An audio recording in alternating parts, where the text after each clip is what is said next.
This guy walked into the woods and hid from society for 27 years. In all that time, he said one word to one other person. He accidentally ran across somebody who was hiking one day. She said hi, he said hi back, and that is the only discussion he had with anybody for 27 years. His name is Christopher Knight. In 1986, he quit his job, got into a Subaru Brat, drove it down a dirt road in Maine until he ran out of gas, and then grabbed a small backpack that he had with him, put it on, and headed back into the woods. For years, he just wandered around the Maine wilderness until he was completely lost. His only guiding principle was that if he saw any sign of humans, he would go the other way. Way up in the mountain, there was this field of boulders that had been left there by glaciers, and he realized that he could hide there and nobody would ever find them. So he set up a permanent camp. It was the perfect location because he could go down to North Pond where there was a bunch of summer cabins, and he could break in and steal the stuff that he needed. And so he would wait until it was a moonless night, and then he would go down to the lake shore and steal a canoe.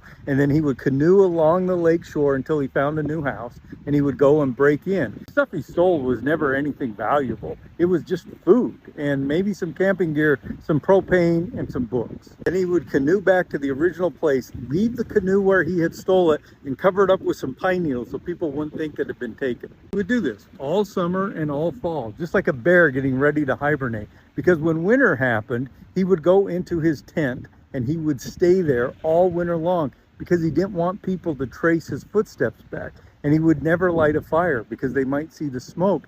He would stay warm in the freezing temperatures by getting up in the middle of the night and just walking around, or using a little propane stove for heat. And he would just read and think for months until it was time to come out of hibernation again. It took the people of North Pond quite a while to figure out that they were being robbed. I mean, nothing important was going missing, just little things. Some people even thought that it wasn't a human that was taking the things. It must be the Maine Sasquatch. One guy, a game warden, this guy, his name's T. Hughes, he figured that somebody was stealing that stuff. You remember after 9/11 when the United States government and Homeland Security gave local law enforcement a whole bunch of money to buy new equipment?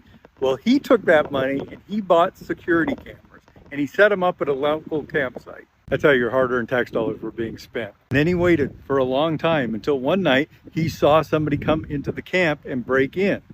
That's a picture from the security camera. He rushed in and arrested the guy, and the guy immediately just gave up. Turns out that he felt really bad about breaking into people's houses and taking their stuff.